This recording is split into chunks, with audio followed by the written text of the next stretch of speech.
It's a game day edition of Boy Green Daily. New York Jets, Miami Dolphins, the rematch. Plus, there might be some additional topics we may have to cover in the world of college football. Boy Green Daily starts right friggin' now.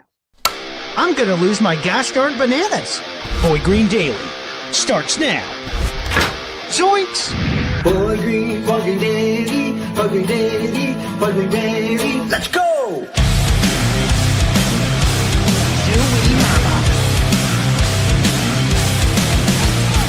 Put your seatbelts on. Get ready for the ride. We're the freaking New York Jets, and we're built for this shit.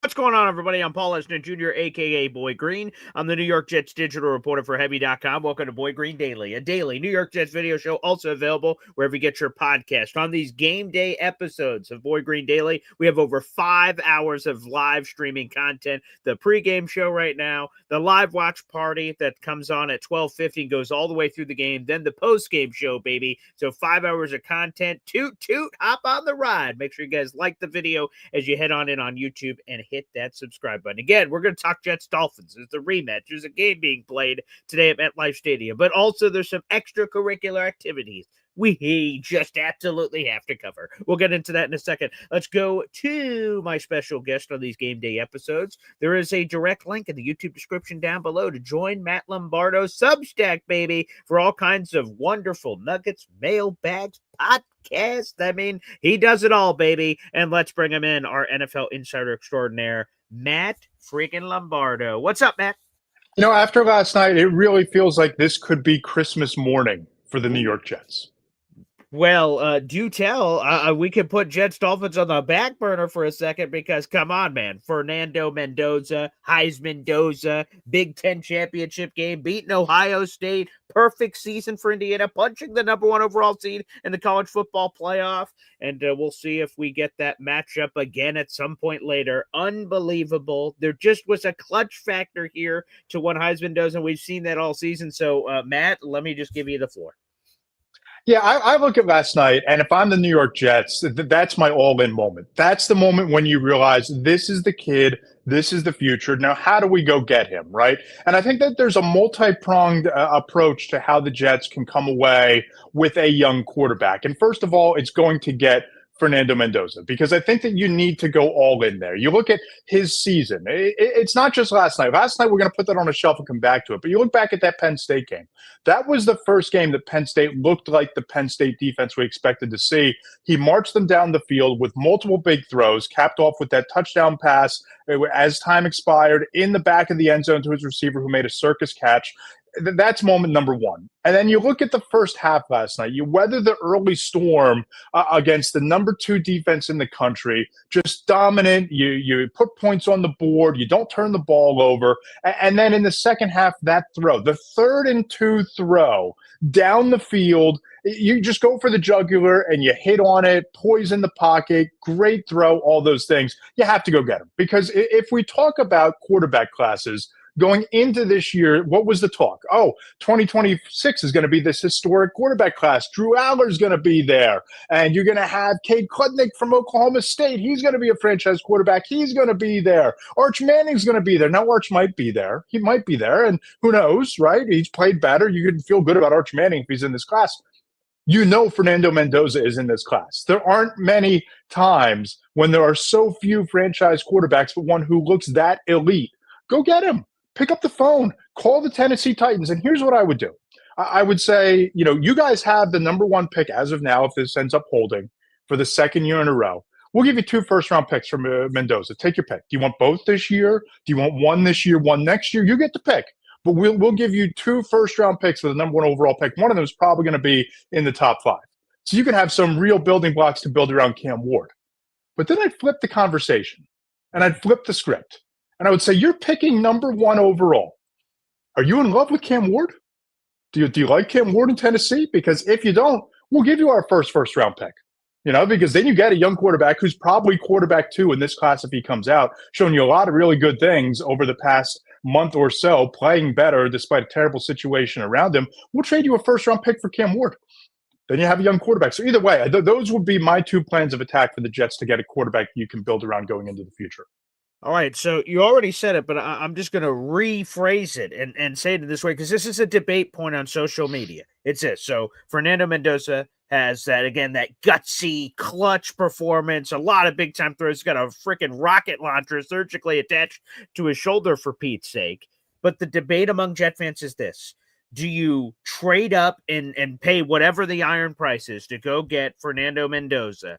Or do you just not do it and you sit back and you go BPA and do something else? Because, again, as great as Fernando Mendoza looks, some would argue that, again, it's still an unknown. There's no lock 100% that whoever you take is the guy. So you have the choice. You have the path. Matt Lombardo, you're the GM of the New York Jets. You can trade up and give whatever it takes to go get Fernando Mendoza or not. What would you do if you're in the chair? What advice would you share with old Darren Muji? If he has that opportunity, which he would with the picks available, what say you? Yeah, I say go get him, right? Because I don't know that I would trade 3 first-round picks, but I would trade 2 first-round picks plus. I would look at Fernando Mendoza. I would look at the rest of this quarterback class as kind of a cautionary tale.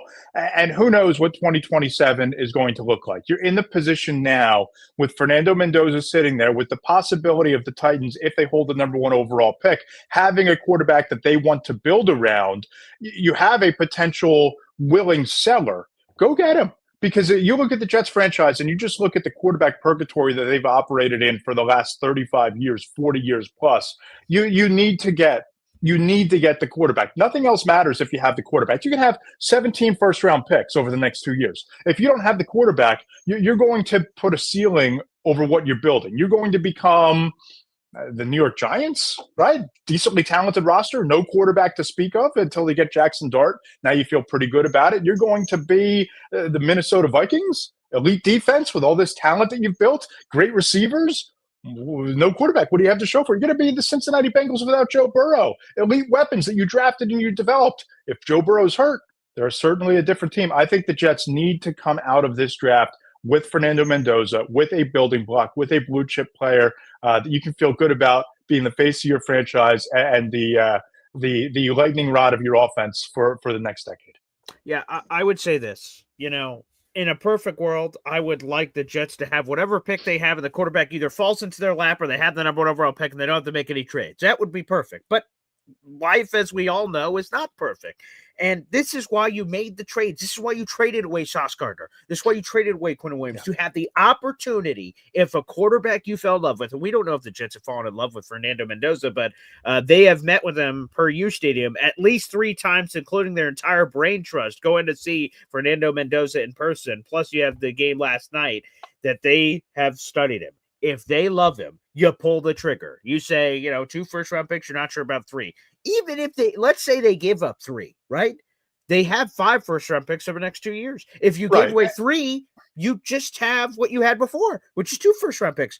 You would 1 this year, 1 next year. Now, it will depend if the trade happened, if that was to be, would they keep the 2 next year or how all the machinations would go. But even if you gave up 3, you'd be back where you started with a quarterback and 2 first-round picks, plus you still have the second-round pick. So I think you just have so much optionality here if you're the New York Jets. And, again, if he's the guy, I don't want to tell them this because you don't want to go into a pawn shop saying, I'll pay whatever fucking price you say, buddy, because that's not a good negotiating. You don't want to go to the car dealership and say, hey, give me all the bells and whistles and I'll just give you over a blank check. But in my head, walking in saying, I'm not the Jets are not going to, if they want Fernando Mendoza, there's not a team on the planet that can outbid them for this guy. You have 5 first-round picks and you have 3 second-round picks in the next 2 years. Now, here's what you have to root for if you're a Jets fan. Now, again, we just mentioned it. They only have a 1.9% chance of getting the first overall pick themselves. That feels unlikely. They have the Saints still on the schedule. The way AG has his team, that feels very unlikely they're going to lose out. So we go to the other side of the fence here. You better hope that whoever lands the top pick is a team, to your point, Matt, that doesn't need a quarterback. Tennessee would fit that mold. The New York Giants would fit that mold. Those are the 2 teams that currently, before week 14, have the top 2 picks in the draft. I'd imagine they would be super motivated to trade that pick. However, if a team like Cleveland, let's just say, they get the number 1 overall pick, they have a quarterback need, they like Mendoza, it doesn't matter what the Jets offer, they're out. They're not going to be able to pay any price to be able to get him. So for Jet fans, that's to root for, not your own tanking, because again, I think that's going to be unrealistic. I think it's to root for the proper tanking from the teams that already have a quarterback, Matt. Yeah, two things here. One, I do think that the Titans getting the number 1 pick is the dream scenario. It's the dream scenario because if they love Cam Ward, they're going to take 2 first-round picks plus and build around Cam Ward and feel good about it, right? They're hiring a new head coach. It's the dawn of a new era.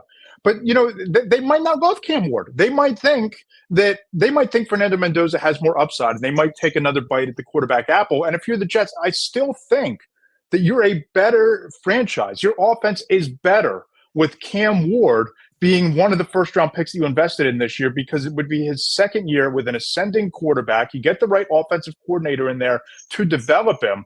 You're better off, if you're only trading 1 first-round pick, you can take a quarterback next year because you have all those picks next year to trade up as well. But here's the thing.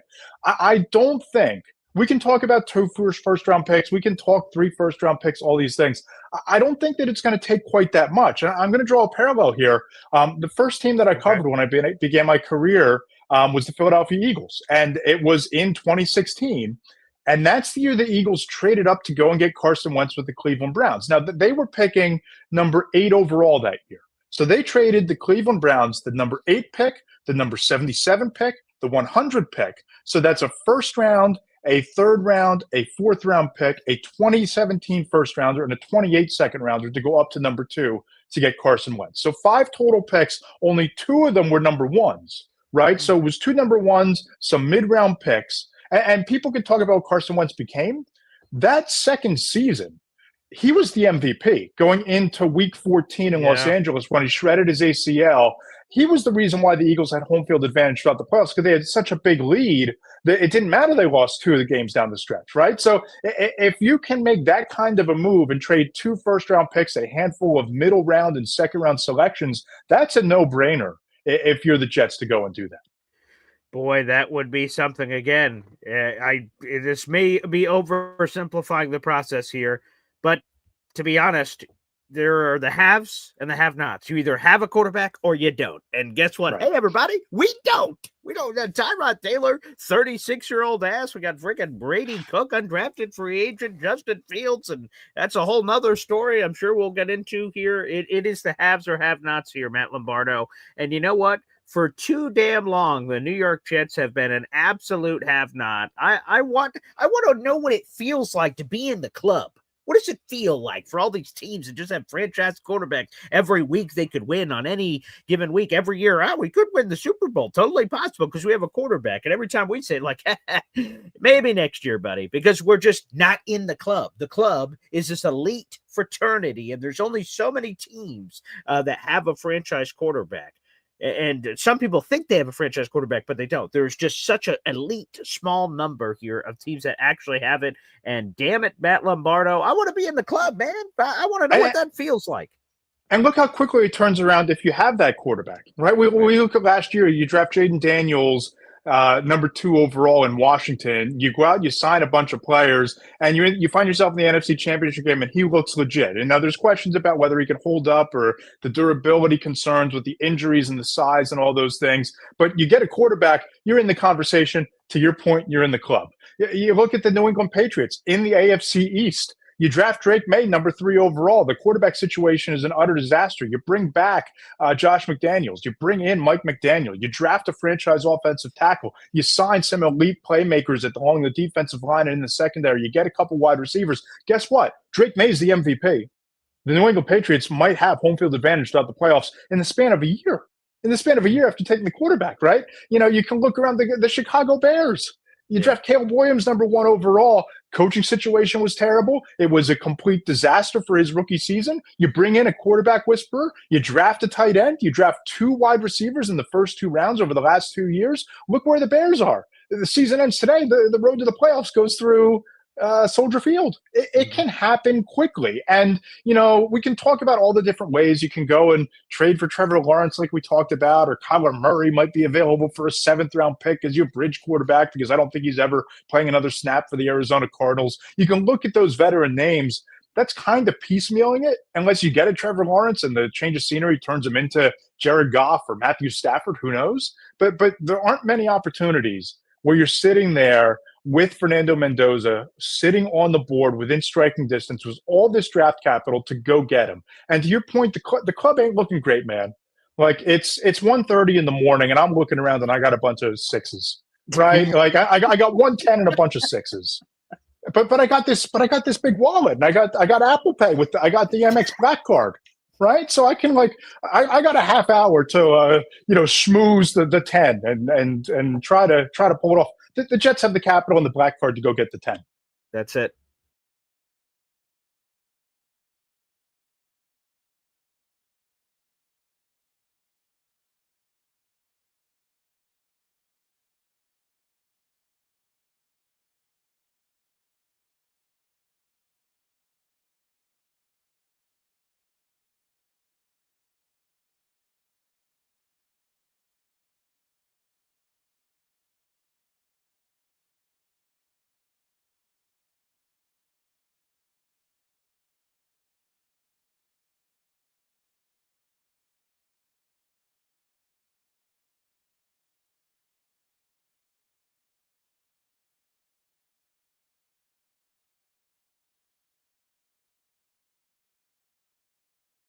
Nick to the Same Old Jets podcast for that beautiful tribute. He said, hey, just have this ready in the holster, whatever you want to use it. And now felt like a good time. Now, I will say this, Matt, and then we'll get to some Jets Dolphins stuff here. That was one of the weirdest post-game interviews I've ever seen in my life. That was completely bizarre. And I like said, what the hell? Did I just hit a doobie before I watched this? What the hell's happening? But damn it. He can say whatever the hell he wants after games if he's making plays like that, but that was completely strange. But I have to say it, I am in love with Fernando.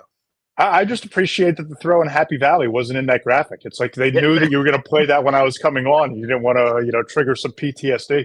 100%. I was tempted, but I'm like, I told you that I didn't want to do that because Matt, you're our guy. So let's get to it. Let's get some squeeze in some Jets Dolphins here on this pregame show, and I'll answer some of your guys' questions throughout it. Now, a couple of things here, real quick. I see MFC gifting a Boy Green Coffee Club membership. Hey now. That is the third raffle ticket this month for our guy MFC. Thank you very much. That's the way here on game day to get all the vibes popping, locking, and dropping. Beautiful. By the way, that membership went to a Dino HD4GP. Thank you very much. And I see we have some traveling trying to happen here on the show. Our guy Lou B, the Super Jets fan. Hey, that's a good first world problem. Wow.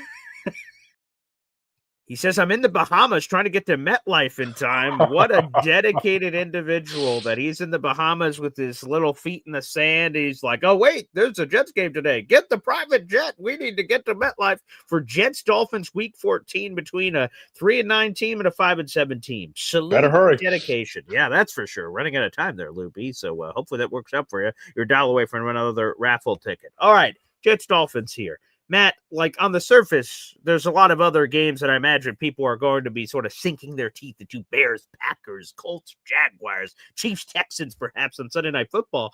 But strangely, these are two hot teams. The Dolphins won 3 in a row, 4 of 5. The Jets won 3 of 5. So both teams coming in with some positive vibes despite their situations.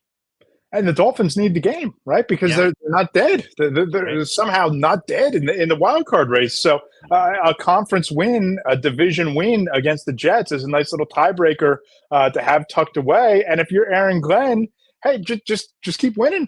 You look at what Harrison Phillips has done and Tyrod Taylor has done from a culture standpoint and the way that they've played down the stretch and the way this team has rallied. And we talked about it when they traded away Quentin Williams and Sauce Gardner, that it could go one of two ways, that it could be a quit on the season and a quit Zilla situation. But it turns out to have kind of rallied the troops around, hey, they dealt away our best players. It doesn't matter. We're going to play our best ball. So, yeah, it should be fun.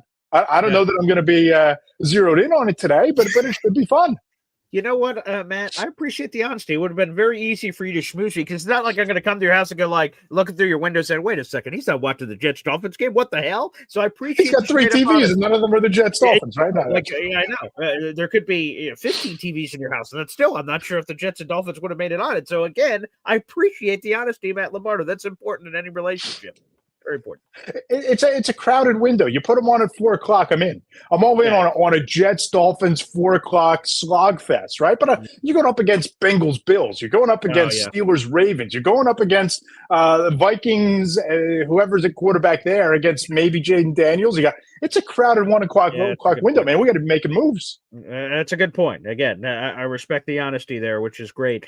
What do you make of old Aaron Glenn? Again, I like checking in with you. You have a national perspective as someone that covers the entire league, and obviously there's a lot of hubbub. Not necessarily national media, although they did have their words about it. But AG potentially being a one and done coach, and then the way he sort of, again, just sort of rallied the team. Again, I get the record is 3-9, so it's not impressive at all. But like, it just seems like he's sort of gotten his guys mojo moving and grooving. He's having some fun on the sidelines with his challenge flag throws and the exuberance and things of that nature. It's been refreshing to see. But what is that sort of national look on AG right now?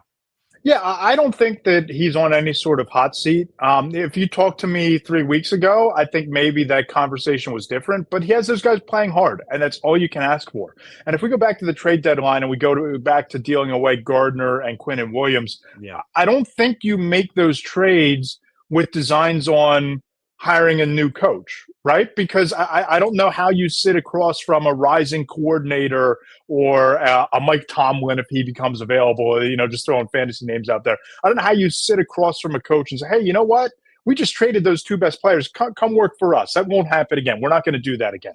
I think that when you trade away those type of players, you're basically saying, okay, we have the assets now to build this roster out in your image as the head coach. What do you need? How do we do it? Let's get you a quarterback. Let's rebuild your linebacking core. Let's go get some pieces in the secondary, to build around a cheaper version of Sauce Gardner, potentially, whatever the case may be. But let's do it in your image. And he has the guys playing hard. And you know what? If the Dolphins win today, I don't know that Mike McDaniel gets whacked. I mean, he was on the hottest of hot seats all season, but they've turned their season around too. And I think there is something for these late season surges where it can kind of buy coaches another year to go into the offseason, get a draft class, spend some money in free agency, and see what happens. All right, you tell me if this means something or doesn't mean something. The Dolphins have lost 7 straight games where the temperature's been 45 degrees or colder, and that includes playoffs. Is that a real stat? They're like, wow, that's there. Or sometimes it can be a coincidence. They could have lost that great game if it was 100 degrees in any of those games. So does it mean anything? Warm weather team coming to cold place. Yeah, I don't know that I've gone back and studied all those games, but I do think that it matters, right? Like if you're the Philadelphia Eagles or the Green Bay Packers, you want to play Jared Goff outside, right? If you're the Eagles, you want Matthew Stafford coming north in the snow in January, like in the playoffs last year. I do think it matters because you can't replicate that environment. Like I think back to the college football playoff last year. I'm at Beaver Stadium and it's -2 degrees and it's like 30-mile-an-hour winds, and they're playing SMU, right? Like you can't in Dallas, you can't walk outside and practice in that. You can't crank the air conditioning low enough to prepare for those environments in your indoor bubble. The Dolphins are practicing in 75 degrees, 45% humidity, whatever the case may be, in Miami. I do think it matters. I think that from a temperament standpoint, it matters because you're just not prepared for that sort of thing. Is it the biggest difference? No, but I think that in a close game, you could make some mistakes or lulled into some turnovers because of the cold. Yeah, I think it means something. All right, let's carry that over. You segued beautifully into it, right? Turnovers. The Jets have 2 of them all season. They don't have an interception. They're the only team in NFL history that's gone this deep into a season without registering a pick. But, as I say, Fernando. But in this case, Tua. You know, this guy leads the league in interceptions. He's tied with Geno Smith with 14 picks. For the love of God, Matt, this has to be the time, right? To finally end this drought. For the love of God, the Tua, the guy who leads the league in picks. And then you mentioned the cold weather, maybe having a factor where the ball's a little looser. I don't give a flying hoot.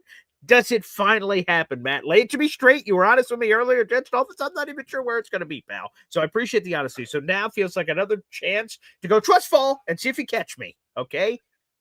Is today the day? I think they get a pick. I think they do get an interception today.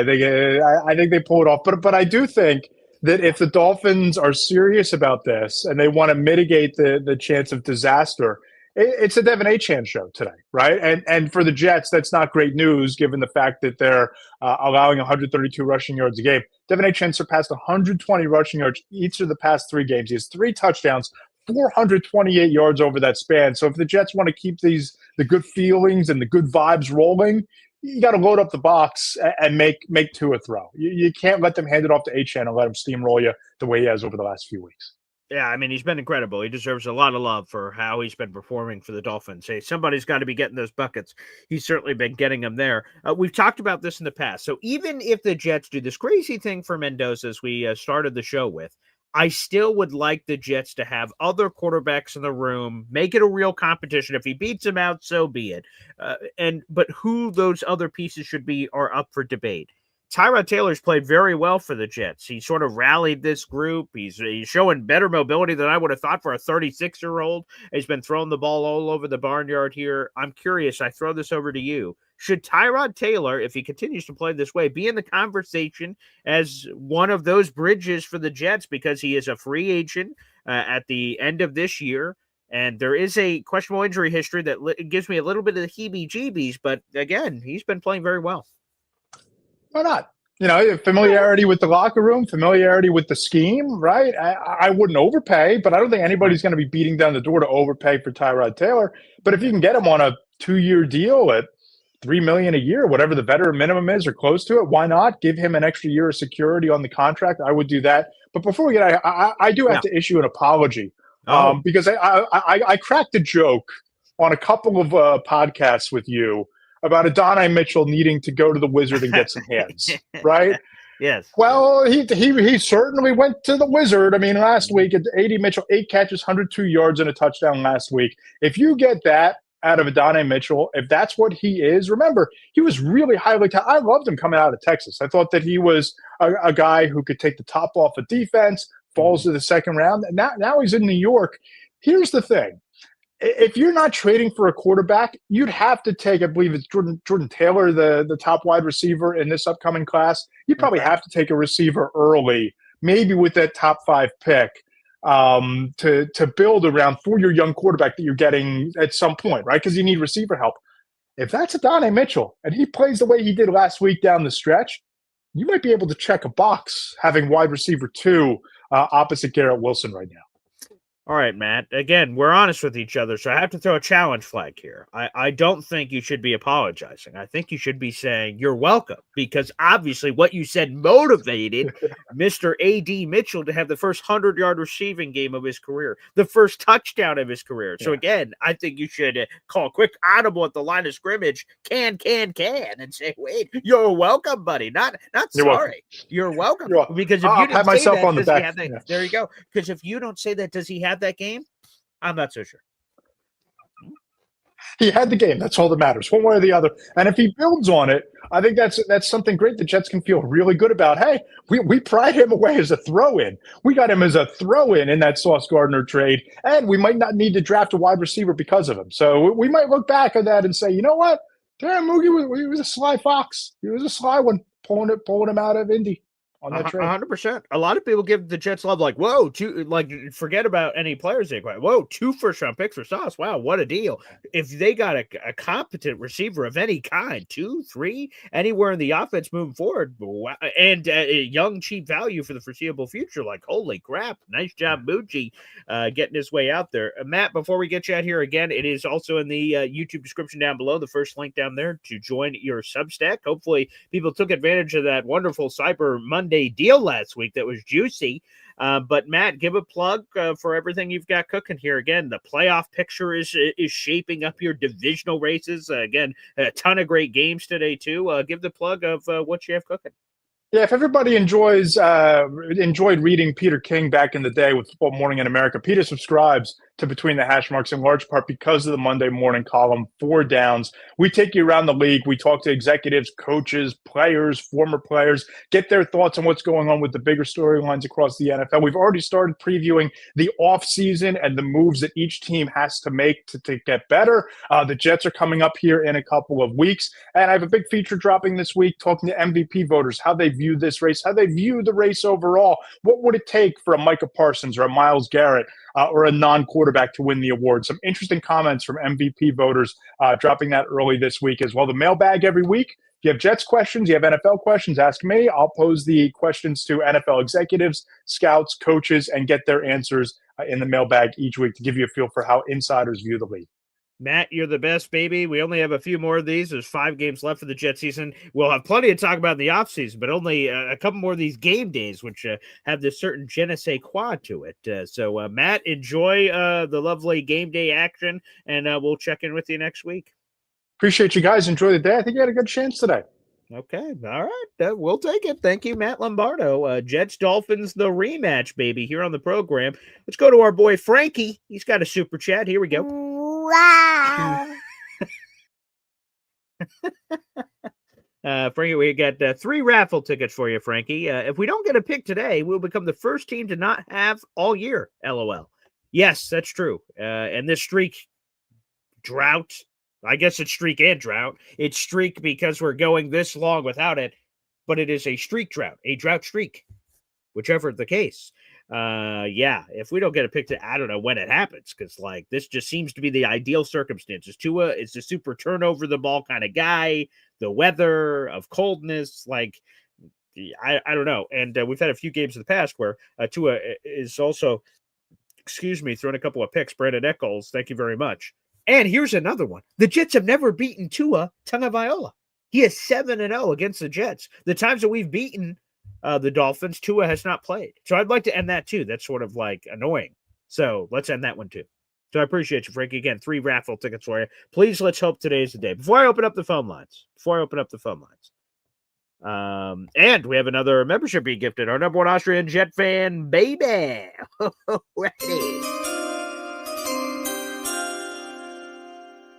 About Austrian, that is what I'm friggin' talking about. That membership, by the way, it went to Dave from New Brunswick. Welcome back, Dave. Great to have you back here on the program, my man. Thank you kindly. 4 raffle tickets for our number 1 Austrian Jet fan here in the universe. Let's friggin' go. All right, that puts you in sole possession of 3rd place now, number 1 Austrian Jets fan.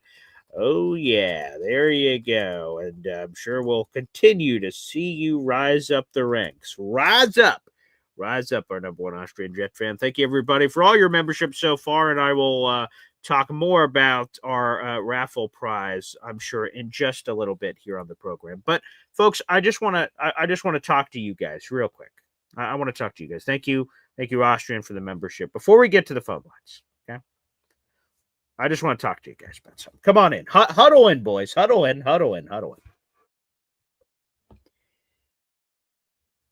I just have a message for everyone that's watching this show right now. I have a message. And the message is this. We are in a division, the New York Jets, in the AFC East, where Josh Allen is the reigning MVP. Disgusting. Drake May is the favorite. The New England Patriots quarterback is the favorite to win MVP. We're in a division with 2 20-something-year-olds. I know Josh Allen's about to turn 30, but 2 20-something-year-old quarterbacks that are about to be MVP. Drake May's in his 2nd year in the league. Josh Allen has many years left. This is a league of the haves or the have-nots. You either have a quarterback or you don't. Is Fernando Mendoza a home run lock to be a franchise quarterback? Obviously, no one can say that. But we need to keep swinging. If we don't swing the bat, we're going to continue to finish in last place in the AFC East. We need to be aggressive. Again, Maybe it is Fernando. Maybe it's not. But this is a message to the fan base, to the Jets team, that you just, I want you to evaluate the quarterbacks. If you fall in love with one, you go get that guy. You go get that guy, because we don't want to be in the basement of the AFC East forever. It sucks. It sucks. Fight your way out. Do you want to know how you friggin' fight your way out? It's by identifying, selecting, developing, and maintaining that talent moving forward. So Jets, I'm telling you, Jet fans, don't be afraid. I know we swung and missed on quarterbacks before, Zach Wilson, Sam Darnold, and the like. But don't be scared. Scared money don't make money. You've got to be aggressive and go get your guy. I see the 2 MVPs in our division. The probable MVP. Drake May, it's not official yet, of course. I want us to be in the conversation. I want us to be in the club. And to be in the club, you got to have a franchise quarterback. And to have a franchise quarterback, you have to swing the bat when you get up to the plate. Jets, swing the bat. Thank you. And Alon, please. Please, please, please, please, please. Alon saying, please do not compare Mendoza to Allen or May, BG. Foolish comparison. That's not what I said, Alon. Open up those big pie holes on the side of your face, buddy, and listen. I'm not comparing them to those guys. Those are the guys in our division. I'm saying that's the class. If the Jets ever want to win the division, which comes with a home playoff game, that is who you're competing against. I'm not comparing him, obviously. I'm not saying fucking Mendoza is Josh Allen or Drake May. That's not what I'm saying. So, Alon, open up your ear holes, buddy. Open up your ear holes. That's not what I said. What I said is this. That is what you're competing against. That's the bar. And if you're not chasing that bar, then you're a loser. You're last place in the division, or you're beating the Dolphins, be in third place in the division. That's not where any of us wants to be. You want to be in first. That's the goal. That's the line in the sand. That's what you want to chase. That's what you want to get. Those are the guys in our division. That's what you want to beat. I'm not saying Fernando Mendoza is Drake May or Josh Allen. I'm not saying any quarterback in this class or next year's class is Josh Allen or Drake May. But that's what you have to do if you're the Jets.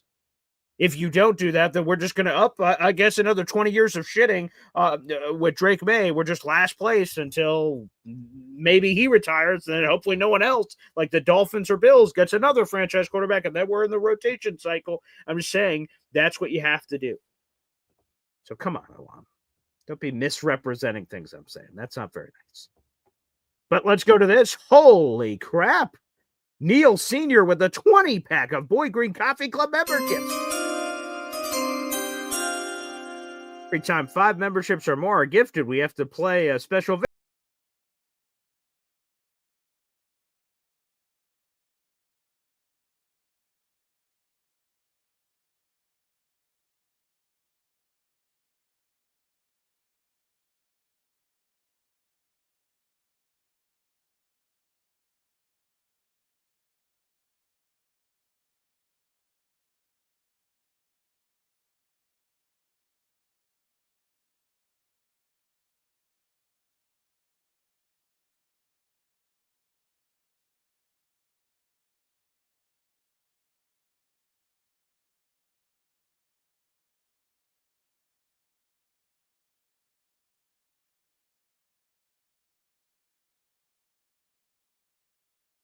Shout out to Neil, baby, with a 20-pack of Boy Green Coffee Club memberships. Retrieve the 20 new members, and Neil has surged into first place for a raffle this month. We got Ronald Lake. We have Hold the Onions. We have Chris BC, NY Jets fan. We have AZ Jet 6112. We have the Doodle Chicken.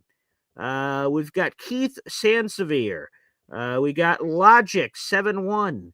We have TB68888, Vandy FW, Beto TS, NY Jets DH, Joe Floyd, welcome, Jay Perez, alrighty, Joe Baxter, Brian Cantleberry, T Guy M13, Incel Alon, welcome back, John Arroyo, Emmanuel Holcomb, welcome back, DJ Dirty Cooch, welcome back. You guys all just received Boy Green Coffee Club memberships. You get a 1-month free trial. Shout out to Neil Sr. And then at the end of the month, that'll be January 7th, you'll get an email and you guys can remain a member of the Boy Green Coffee Club, baby. Without further ado, let's do this. Let's go to the phone lines. It's a game day. Mendoza's on the table. Jets Dolphins is on the table. It's all on the table, baby. Let's go. Hep timeout. More coming up after this. Let's go. 1, 2, 3. Whoa! Bugging daily, bugging daily, bugging daily. Talking Jets football, man. Bugging daily, bugging daily, bugging daily. The New York Jets Football Club. Offense, defense, special teams, watch Jets football with Boy Green. Everyone, J-E-T-S, Jets. Boy Green, bugging daily, bugging daily, bugging daily. Talking Jets football, man. Boy Green, bugging daily, bugging daily, bugging daily.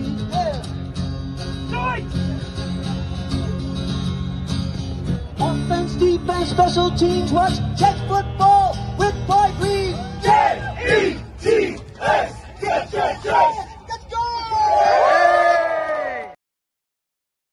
All right, welcome back, everybody. Make sure you guys like the video if you're watching here on YouTube. We appreciate it. We have 100 of these 230 plus people in the room currently watching on our YouTube channel, which we appreciate. Thank you, everybody who takes in Boy Green Daily. Again, we have over 5 hours of live streaming content today, covering our pregame show right now, the live watch party, and then our postgame show. We only have 29 likes, but 100 people in the room. Folks on YouTube, make sure you hit that like button, baby, and show your support here on the program. That would mean a whole lot. Let's go to this guy, the man of the hour, the man of the show. Whoa, and the light is shining from the gods. Neil Senior, baby. Good morning, Paul. How you doing? Wow, I'm fired up. Whoa, are you feeling the Fernando love this morning, Neil? I love that. I love that. That was good. Yeah, that's catchy. Here's a Man, I taste gotta of tell it, you people. something. Yeah. This kid is really good. Hmm? Look, you know what a quarterback does when the lights shine bright, Mm. and he came through when he really needed to. And when you look at the fact that Indiana had, like, last time they beat Ohio State was when, Paul? Like 19. Yeah, I saw Maybe the some last in the time article. we were in a play before the last time we were in a champion. When was it? It was like Yeah, a let me long see. time ago. I read it somewhere this morning. Let me see. Yeah, it was. Okay. Yes, and it's been a very long time. The last time, blah blah blah blah. 1988. There you go. Were you alive in '88? I was -5. I was -5 years old, Neil. Wow. See, there you Yeah. go. Yeah. So that might be the Mhm. turning point for the New York Jets going forward. However, Mhm.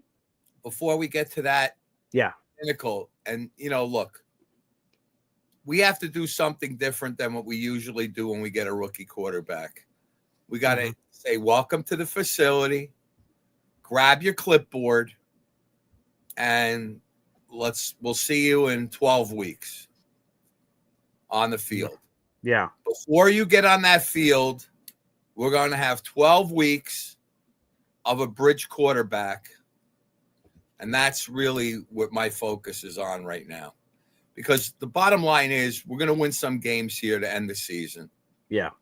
We're going to, the most important thing to me is, the last 5 years, Mm-hmm. one thing Joe Douglas did that to me was his biggest failure was he didn't really take advantage of the free agents market the way we should have. Yeah. He was a bottom feeder. He waited days. He tried to get these great, bargains and all the other crap. And we ended up with the bottom of the barrel guys when we had an opportunity to really step up and take some big swings in free agency. Now, I don't know what the free agency, I got to peek at what the free agency market looks like right now.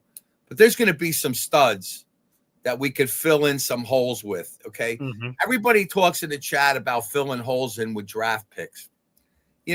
Draft picks are lottery tickets. Unless you're going to get this guy, Arvell, what's this guy, Arvell Reese? Yeah, Arvell Reese, Ohio State kid. And Yeah. he looks really good. He looks like a guy that can come in and make a stand. But, the basic top 20 guys or 25 guys, first round is where you're really going to possibly get a guy that could be a tone setter, be a starter, and really make something of a difference. Right, Paul? Mm-hmm. Yeah, right. But we're not going to be there. Why? Because we're going to use our draft capital to get a quarterback, because that's what we really need. Mm-hmm. I mean, we need to get a quarterback, and we need to get the best quarterback in the draft. Yes. Now, certainly this guy Mendoza, certainly. Now, I mean, again, there's still weeks to go. Okay? Of course. The college football playoff, right? What's this kid going to do? Championship and throw 3 picks and look like shit. Right. Then what are we going to say? Right. You know what I mean? Yeah, but he passed a very, very big test. These guys passed a lot of tests. He's come back in big games, that Penn State game. Yeah. You know, he looks like a guy that has the it factor. You know, look, this guy was under a tremendous amount of pressure yesterday, okay? Yeah. The Ohio State defense was all over him. They were clearly better on the defensive side of the ball than what they were putting in. Their number one running back went out very early in the game. Mm-hmm. So defensively, the scheme for Ohio State really shifted. And I didn't even know that their defensive coordinator was what's his name, the Patriot guy. Oh yes. Yeah. What's his Patricia? name? You're talking about, right? Yeah, Patricia. Yeah. I didn't even, look, Patricia's a serious guy. Sure. And they beat a really, really good team there yesterday. And, you got to give the guy credit. And he looks like he's got the it factor. Yeah, now, talking about the bridge a second, I talked a little bit on it with your pop the other day. Yes. He kind of agreed with me that Kyle Murray is somebody we should seriously consider. Now, I know we get a lot of, this guy's this, and, he had a practice schedule that he is, and he didn't really have this, and he didn't have that. You got to realize something. When a guy comes into the league and he's 21 years old, he's 21 years old. Right. Okay? Younger. We're not the same people. You're not the same person you were at 21 when you're 30, right, Paul? Mm-hmm. Right? No, what happens between not. 21 and 30? You mature. Yeah. You realize certain things, right? You don't do stupid things like you used to. The same thing happens with football players. They all have a maturity level, and really where a guy becomes mature and becomes understanding of what he is when he gets into that 27, 28, 29 category. That's why you're seeing success with Sam Darnold. That's why you saw late success with Geno Smith, who got in a fight in the locker room when he was 21 years old and got himself exited from the Jets. These guys do stupid shit when they're 20. Okay? So, as far as Kyle Murray is concerned, why not Kyle Murray? I mean, look, the guy had a really, really good start to his career. Yep. I looked at his stats. He's had a couple near 4,000-yard passing seasons. Okay. Yep. Well, certainly Justin Fields did not fit that category whatsoever. Definitely not. No. Okay. And he's certainly capable of running. And from what I understand what Aaron Glenn is, he wants to set this offense up with a quarterback that is mobile. He does not want a stationary target back there that's going to be a pocket passer. And so if that's the case, we get Kyle Murray, who's going to get released by the Cardinals, it looks like. Yeah, it does look like that. Yep. Maybe, if we want to take on a big piece of his salary and the Cardinals want to dump some salary, let's do a little swap-a-doodle. Maybe we'll give him a little Justin Fields. Let's take a little Justin Fields and pass him over to the Cardinals. Maybe they can make a better use of him. We'll take a piece of his salary. Let him take a piece of his. We'll take a piece of Kyle Murray's, and let's make a swap. And then we'll take the worst end of that swap, but at least we'll guarantee get him, because I'm going to tell you right now, if he gets released, there's going to be several teams out there that are going to grab him. Not because he's great, because look what the hell the choices are, Paul. Of course. There's no choices. Right. Right? So that's why they may want to trade for him, to your point, and then beat the line. Right. Let's beat the line. Let's get him. Let's take Tyrod back. Now you have two guys. Yeah. Tyrod, we get for the veteran minimum, right? Yep. Let them compete. Let Tyrod compete with Kyle Murray in preseason. Let Mendoza come in and kind of see how these guys progress. I like Tyrod Taylor as a teacher. He looks like a lot more of a mentor type. Maybe he could even mentor Kyle Murray. Okay. Sure. Don't think that he can't help Kyle Murray because they're very, very similar, right? Yeah. Tyrod's whole game has been run, has been, that kind of thing. They're very similar quarterbacks. So if those two guys could gel, and between the both of them, we wouldn't be paying as much as we paid for this stupid Justin Fields, right or wrong? Yeah, that's right. We could probably pay the same amount for these two guys as we did for Justin Fields. And I will tell you, we get a 2-for-1. We get Tyrod back, who I think but the problem with Tyrod is, dude, the guy's made of glass. Let's be real. 100%. He's not going to last 12 games. He's not. I doubt that. Yeah. I'm not even hopeful. I'm not even sure he's going to make the next 3 games. I mean, he gets hit once, unlikely. He lays on the field, and we got to say 3 Hail Marys that he's going to get up and get in on the next snap. I mean, he's not exactly the kind of guy that gets up and gets back in the huddle very quickly. Right. I see him in the post game. I think my neck is bigger than his. He's got like a 15.5-inch neck. He doesn't absolutely look like the prototypical running quarterback, right, Paul? Right. That's true. He doesn't. Yeah. So I will say this. Okay. We one other thing. Yeah. TD. You know who TD is? Touchdown. No. TD is a podcaster for the Dolphins. Oh, the Dolphins guy. Dowd. Yeah, TD Finstock. Yes, I know. I like listening to Tony Dowd. He's a funny guy. He's a diehard Miami fan, like we are Jet fans, right? Yeah. So they have him, Richie, and the other guy, Dan. Yes, right. They talk about the Patriots guy. Yeah. Right. Yesterday they had their picks for the game. I missed it. All right. What happened? And TD. So Richie says, well, the Jets are playing great, and, I think it's going to be a good game, yada, yada, yada. Dan Mitchell says, because he hates the Dolphins, and, the Dolphins beat the Buffalo, so TD has a little up on Dan, right? Yeah. So Dan goes, I think the Jets are going to win, 26-20. Richie goes, what do you think, TD? He goes, I think my 26-20 Jets. They went, what? He goes, yeah, I think the Jets are going to win 26-20 today. So they're like, come on, you got to be joking, TD. Come on. The Jets are trash, this and that. That's all you say. He goes, let me tell you something. I'll give you a little TD. I watched Tua. I watch him in the cold. Tua is trash in the cold. You guys don't watch it. He's not 0-9 because the weather's cold and it's a coincidence. He goes, when the weather is cold, Tua is trash. He goes, I've seen it game after game after game. So I am telling you right now that the Jets are going to get a few little silver platter footballs in their hands today.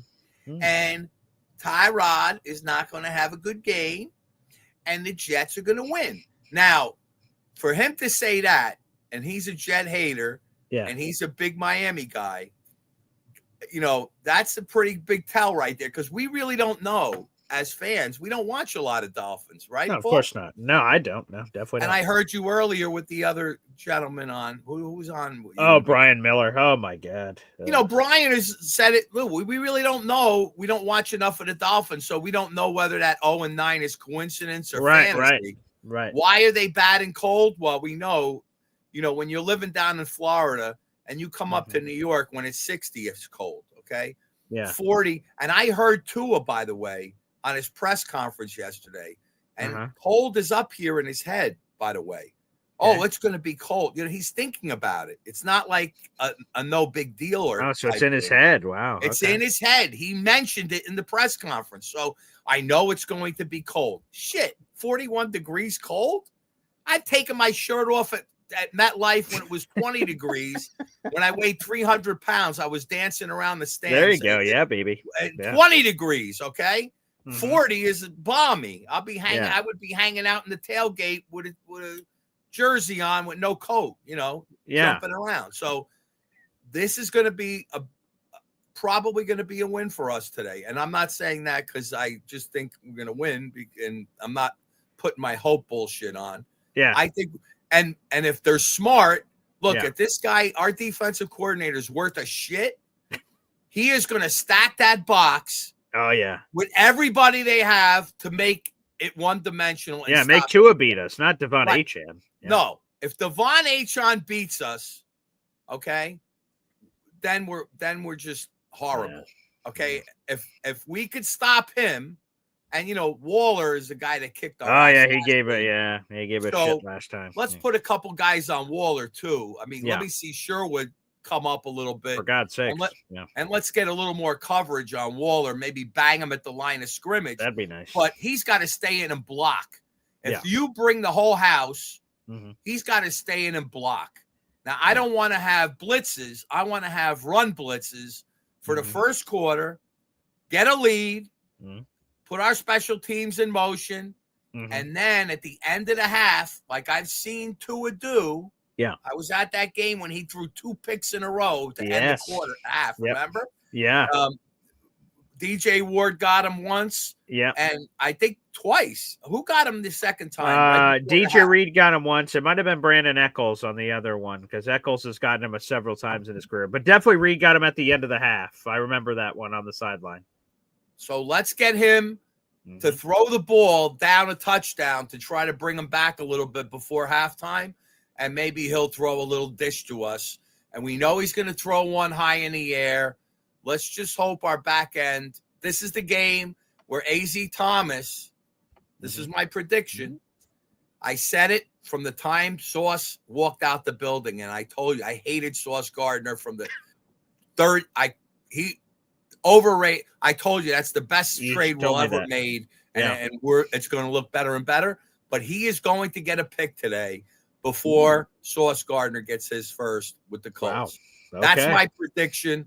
Right. And we're going to get my score prediction. 26-20 Jets. All right. Sounds good to me. Reese is going to have a nice game, and we're going to have a great day. And I know we're going to do well because I have a very important business call. Oh. And the business call, they made the call at 2:00 today. I'm like, oh, fuck. Right? I'm like, and it's a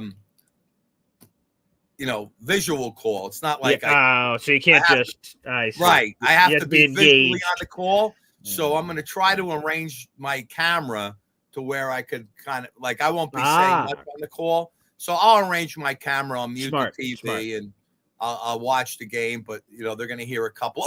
Because I'm so into whenever every play I have a scream or a yell I don't know how I'm going to do it, but I'm going to probably mute my call. Oh, there you go. I'm going to listen, look at the game, and then when I need to make a couple key points in the phone call, I'll unmute myself. So that for sure will probably the time when I'm on that call, which will be 2 p.m., where my focus will not be on the game. That's when we'll probably score a touchdown or two. So keep that clock at 2:00. Let's see if me not watching for intently as I usually do results in a score or two. But everybody, have a great day. Let's go. Let's squish the fish. I like it. There he is, Neil, baby. And man, with the 20-pack of Boy Green Coffee Club memberships, shout out to Neil, Squish the Fish. I mean, unbelievable. That was terrific. And folks, we've got a special celebration happening here. A very special celebration. Because, folks, I don't know if you know this, but I am going to inform you right here, right now. It's Easy's birthday, baby! Let's go. Easy, happy birthday, pal. Thank you. I'm officially an old gummer. I was about to say 21. 65. All right, I was just a little off. All right. Yeah. How do you feel? You feel different this morning? I overslept. Otherwise, I missed half the show. Hey, that's well. Then I guess you might have. Did you see the game last night? I saw some of it. For some reason, that kid, he just doesn't impress me. I mean, What? it's it just. You're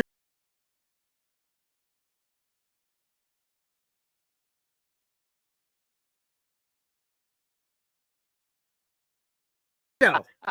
Fernando, our guy. I fell asleep after the 10 minutes in the third quarter, but like it just seems like the team is good and he just kind of manages them. I watched two games, well, a game and a half, Yeah. and I was watching for specific things, Okay. like the placement of the ball when he throws it to his receivers.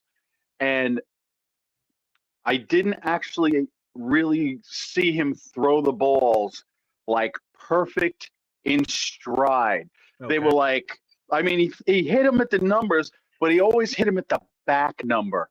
You know what I'm saying? Just Yeah. these little tiny things. And we're Okay. coming, and he's going to be playing in the NFL with Sure. a madder pass rush, which, by the way, he did handle the pass rush pretty good because Ohio State was going after him. That kid, what's his name? Uh, the guy was I think his last name begins with a C. Oh yes. There were several guys. I'll get the box score to make sure I give the Yeah, proper love to. he Ohio State had was. several sacks last night. Yeah. Yeah, the kid with reminded me a little of Mark Gastineau with the long black hair. He was all over the place. I can't remember his name. Okay, so Caden Curry. Caden Curry, you're talking Curry, yeah, he was all over the place. Yeah. Oh yeah. He was terrific. he's going to be a first round pick somewhere. Yeah. I don't know what And year he's in. I don't know if he's. know. Let me see. What's Indiana's got a pretty decent defense too. Yeah, he's a senior, so yeah, Caden Curry. He has 11 sacks on the season. So shout out to Caden Curry. Very nice. Yeah, he could be easily a late first, early second round pick in this year's draft. Yeah, He's good. He's good. But I have a feeling the Jets are going to not only win today, but kick the living shit out of the fish. I just have this feeling. First off, their uniforms. Like I said, I watched EA Sports had this simulation of the Jets playing the Dolphins. By the way, in the simulation, the Jets score like 44 points. Nice. That's a good sign. That's a very good sign. But when you see those uniforms on the field, although they're kind of a muddy green color, they just look so mean and nasty. Yeah, they do. I can't wait to see them on the field. That's going to be a weird look. Yeah, they need to go out on that field and forget about being the East Rutherford, New Jersey Jets. They need to be the fucking Gotham City Jets. That's it, Batman. And just fucking go out there and just kick the shit out of the fish. That's what I want to see. I just want to see him go. Batman goes, "Where's Rachel?" And they got to win for my birthday. They have. That's it. Obviously, yeah. Or I'm gonna be fucking pissed. Yeah, you should be 100%. But they're gonna win for you. I might have to go up there and go into the locker room next week and fucking you fucked up my birthday, motherfuckers. Yeah, 100%. Yeah, and if you go in there, I want you to have this kind of energy. Just jump in there and go, surprise, motherfucker. That's it. Boom. Yeah, there you go. Bring that energy. Yeah. Actually, do you have that video of Michael Clemens walking in 2 years ago with the baseball bat wrapped in barbed wire? Yeah, that one or the fuck you, fuck you, fuck you. I don't. I should add that to the rotation. That's a good one. That's a goodie. Yeah. I tell you what, Michael, I got to give credit to the defensive coaching staff because Michael Clemens looks like a football player this year. Yeah, what's his numbers this year? I don't think they're as impressive as last year, but let me see. What are we at on him? Yeah, he only has 1 sack on the year. His numbers don't look overwhelming, but yeah, he's made a couple of plays. Shout out to Indy. It's not just that, though. He's the last 5 weeks, he's where he's supposed to be. Yeah. In the beginning of the season, when he was still playing undisciplined on the edge, people were able to get outside and get 15-yard gains on him. That hasn't been happening recently. He's been controlling his lane much better. So we'll see. It's So not what's on your really birthday docket today, Easy? What do you got cooking? What's going on? Well, like I said, I got up, so I haven't even made breakfast yet. So I'm just Okay. like, All right. I'm probably just going to chill out this morning. I know I'm Nice. meeting my son up at the Jet Bar, Rally Point Rally Pub in Point? Cary. Oh, nice. Okay, cool. Awesome. And I'm just going to watch the game and do a birthday shot and then just hang out a little bit there and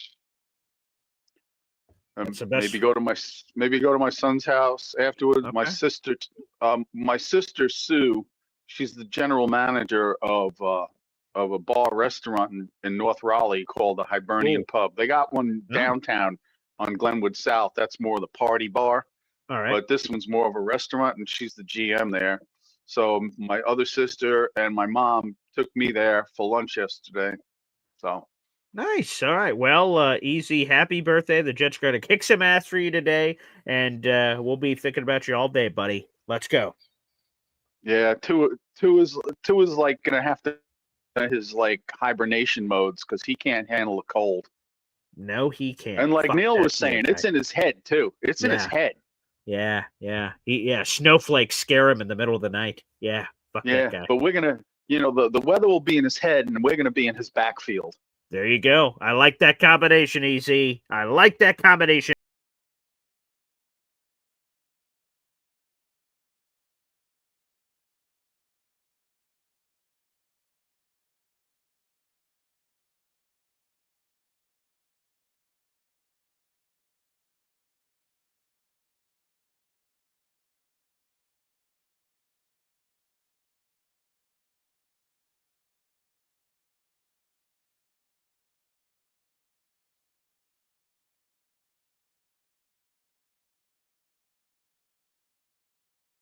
Come on, damn it. You got to admit that's pretty damn catchy, huh? Even if you're not on that Fernando train. Pretty good. The next QB1 of the New York Jets. All right, anywho, let's go back to the phone lines, baby. Like the video, hit subscribe. There you go. See, I see that in there. John Arroyo saying, I just like him for that song. That works for me. Whatever the reason is terrific. Again, we got 300 people in the room, 100 of those on YouTube. Make sure you guys like the video. By the way, real quick, before I go to the phone lines, right? So, who is that? Neil asked, hey, man, when's the last time Indiana beat Ohio State? Now, for those who don't know, every college website keeps tracks of rivalries. Like here's our record against that team. Interesting. Ohio State on their website, this official Ohio State Buckeyes website, their history with Indiana on their website says that they've only lost once to Indiana ever. And that's incorrect. Okay. So Ohio State says their rivalry, for lack of a better word, started in October of 1989. That's an interesting place for them to start this thing on their website. But if you look over at Indiana's website, it looks like Ohio State took out a large chunk of time here because according to Indiana, they have played Ohio State 94 times in their history. 94 times. And the part where they cut it off here, there's some other Indiana wins that are on the schedule here that Ohio State conveniently left off. Interesting. Ohio State, you cheeky bastards. What's going on there, huh? Anywho, let's do this. Let's go back to the phone lines. We'll start off with Ted. What's up, buddy? Sorry, Paul. My schedule's been insanely busy. It's been a little wild. I sell Christmas trees over here. Nice. Yeah. Real quick. With all due respect, Neil, if you're going to call in, can you please get the names of the people right? It's Kyler Murray. Your argument would be more, Yeah, DJ Reed was the one who had the interception. So shout out to DJ Reed. I'm waiting for Neil's mea culpa about Aaron Rodgers. That we're probably right about not signing him, but I don't know if he's ever said that. But good morning, Neil. Paul, I think Edward Ziff. Happy birthday, by the way. Yeah. He hit all my points. I love Curry. Oh. He reminds me of an Aiden Hutchinson sort of version of him. Yeah. And I think maybe Glenn would be intrigued by that.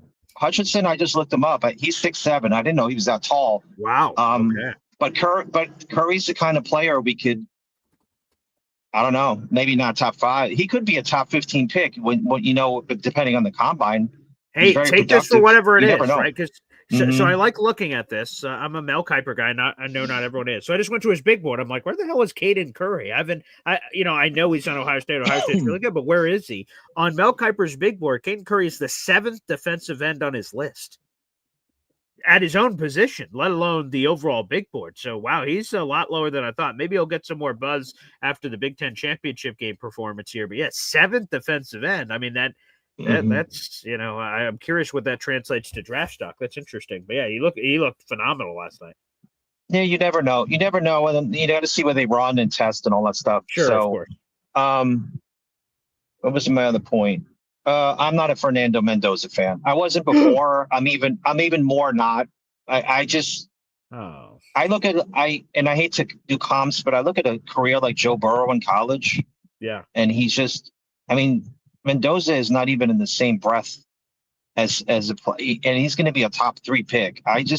Did you hear the I song? think it's overdrafting. Yeah, I love the song. Song is clever. Great. Okay, yeah. I do like the song. It's Okay. in my genre, I guess, at my age. Yeah, there you go.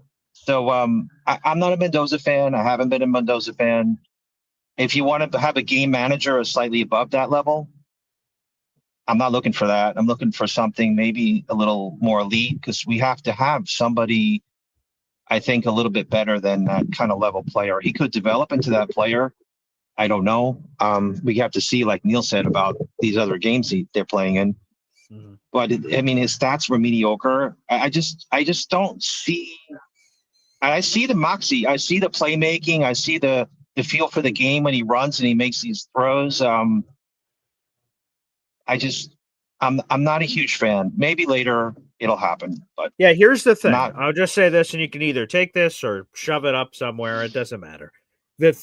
I agree that even though he does lead college football in touchdown passes this year, but it just seems like when his team needs him the most, when we just boil it, he just seems to find a way. The Penn State game jumps out to me at the end of the clutch throw. His guy made a crazy ass catch at the back of the end zone. And then this game, like they just needed him in these moments. And boom, when it mattered most, that's when he rose to the occasion. You're right. The numbers aren't incredibly sexy. And quite even though, like I said, the overall college touchdown passes, he leads college football in touchdowns. But on a game to game, we had 1 touchdown, 1 pick. The Penn State game, I'm pretty sure he had 1 touchdown, 1 pick. So like it's not overall sexy, but that's just the thing that gets you that clutch factor, that intangible that I can't describe it. Yeah. Whatever it is, he just seems to have that moxie, I guess. I agree with that. I just don't know if he can be an elite level quarterback. I don't know. That's the hardest part of this whole thing about seeing a player. Paul, one more thing. Unfortunately, I have the semifinals in my fantasy football today. Okay. It's weird, but Christian McCaffrey and Ted McMillan are on buys. That's bullshit. So I had to do a Hail Mary, and I had Tyrod Taylor last week. So I mean my projected numbers are like 30 points below the other player. So I went all in on the Jets. I took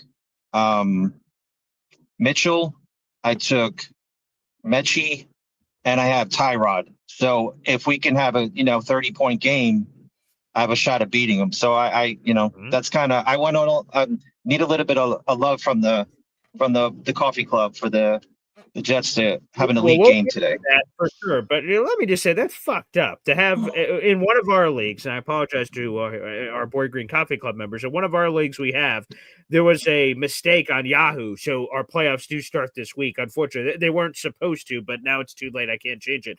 But to have Christian McCaffrey and all these guys out in the playoffs, like Jesus, that's absolutely awful. Now, 2 things here, real quick here, Ted. First off, Mahar Khalil, he thinks the Jets will get a touchdown on the first drive of the game. So sorry I missed this earlier, Mahar, but appreciate it. Nice. Wow. So thank you for that. And hey, that'd be awesome. I'd love to see that. That would be terrific. And also, Neil says he would like to discuss something with you. Come on, sure. Okay, there you go. What's up Here there, we go. Ted? Yeah. Hi, Neil. Ted, Good morning. What is it with the hate here, Ted? Hey, Ted, let me just ask you a question. I remember specifically you were so excited about Justin Fields and Aaron Glenn as the new tandem on the Jets. Were you not? Mhm. I think you were excited. I could go back to all the Is previous that things, but you were Can I excited answer? about Justin Fields. Can I answer? Yeah. Okay. I thought he was a better choice than Rodgers, which ultimately was proved the case due to Oh, Rodgers' yeah, fragility. absolutely. Listen, And you were. we'd be in a I was lot. trying to answer, Neil. Wait, let me I was say trying to something, answer. Ted. Okay. Ted, I Yeah. asked you a question. You gave it a long answer. I just asked you, did you like Justin Fields? And you said you thought he would be a better choice than Aaron Rodgers. I thought he could be developed, maybe possibly further. That's Develop what the I guy thought. was in the league 5 years. You don't develop a guy. Listen, if a guy shits his pants for 5 years straight and he goes to a different toilet or a different bathroom, do you think he's not going to still shit his pants? Neil, we didn't have a lot of Justin Fields choices. is a bust. He always was a bust. And to compare him to a Hall of Fame quarterback is ridiculous, Ted. I'm not comparing him. I'm telling you, if you're going to start, you're going to not start a team with a 40-something-year-old quarterback. Neil, you got to be insane. Ted, everybody Yes. thought, let me say something because you've been talking shit about me since you got on here today. And I don't know what I did to justify it, but let me just say this to you. Okay. I like to have fun, Neil. I know it's all in fun, but I get a chance to defend myself. It's fun for me too. Of course. Let's rewind back to when we were selecting coaches and we were on a coach search with the 33rd team. Okay. And the 3 way better coach choices. Now, I'm not saying Aaron Glenn might not be a good choice. He might be a good coach. I'm praying and hoping that he turns out to be a good coach. But we really, at this point, after 0-7, everybody was calling for his head and thought the guy was totally incompetent. And he looked incompetent. He's starting to look a little more competent, but I certainly wouldn't put him in, he's certainly not getting coach of the year consideration like Mike Vrabel and Ben Johnson and all the others that are in their first year with a new team, right, Ted? They have franchise quarterbacks, Neil, right? What's that? Do they have franchise quarterbacks, Neil? Those coaches you named? Quarterback. Well, let's just say this to you. Drake May was not anointed a franchise quarterback until Mike Vrabel took him, and he looks a lot better now than he did the first 2 years, okay? So, it's great. And by the way, Mike Vrabel is doing it with a team that I don't even know. You can't even name 5 players on the Patriots besides Drake May, okay? Not many of us could, all right? So they don't have a lot of stars, and he basically is going to be a phenomenal coach, okay? So I'm not saying to you anything. What I am saying is this. McCarthy, Gruden, there were 4 or 5 coaches that called the Jets that were interested in coaching the Jets because they felt the Jets roster was good enough and it wasn't a rebuilding roster. I don't know what you thought. I don't Ted, I don't know what you thought. One point. You're talking a lot. 1 point. Gruden was suing the NFL. I don't know how that would work out. He had a lawsuit against the NFL. So McCarthy may not want to coach. You don't know. McCarthy wanted to coach the Jets, and he called up to want to get an interview. But when the experienced coaches that are more than 1 year in the league called the Jets, the answer was by Tannenbaum, and I will bet my life on it that whoever coaches the Jets is going to coach them without Aaron Rodgers. And they all went, okay, I'm not interested in a rebuild. Thank you, but no. Which they were right about. They were right about it, Neil. They were right about it. Rodgers got hurt. So they were right. What do you mean he got hurt? He hasn't missed any games. What do you mean he got hurt?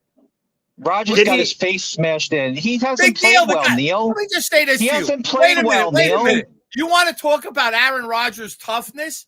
We got a guy that doesn't want to run with the football that's a running quarterback, and Aaron Rodgers is playing with a broken wrist, and he hasn't come out of the game. He's still playing with a broken wrist. He did miss one game. Has he played well, Neil? Has he played, Neil? Has he played well? Has he elevated the Steelers? What do you mean elevated them? But first of all, they don't have a number 1 receiver, okay? DK Metcalf have a number 1, and he's played pretty well, okay? The guy Austin's been out a few games, but playing with 3 tight ends, And guess They have what? a great defense. They still can't win. What do you mean they can't win? Aren't they? What is the record? Aren't they They're tied for 500. They're Oh, 500. 500. Oh, if we were 500, we'd be in the hunt right now, wouldn't we? Oh, Neil, please. That's your argument? That's very No, bad. my argument is that you're saying Aaron Rodgers is no good. He's not. Look at his don't know stats. yet if he might win the division for Pittsburgh this year. I'm not counting him out. Neil, he's probably got the same stats as he had with us last year. He hasn't elevated that team. Year, Ted, his stats last year, he threw for 28 friggin' touchdowns, Ted. What the fuck? What does he have now? What does he He have has now?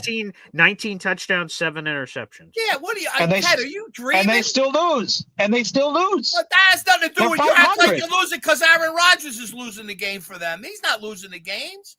And I'm going to tell you another thing, Ted. He did not lose the games for us last year either.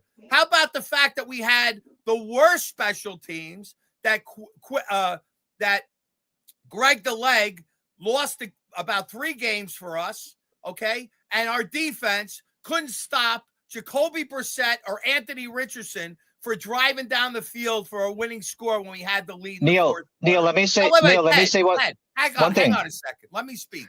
This guy did not lose the game for us. I'm tired of you Rodgers derangement syndrome guys, you and Philly Noodles and Indy. You guys got to stop this shit. Forget about it. He's let me say. Even think about. Wait, I don't. Neil, think let me about say Aaron one thing. Rodgers, Okay, Neil, you said a lot. Neil, can I come back with one comment?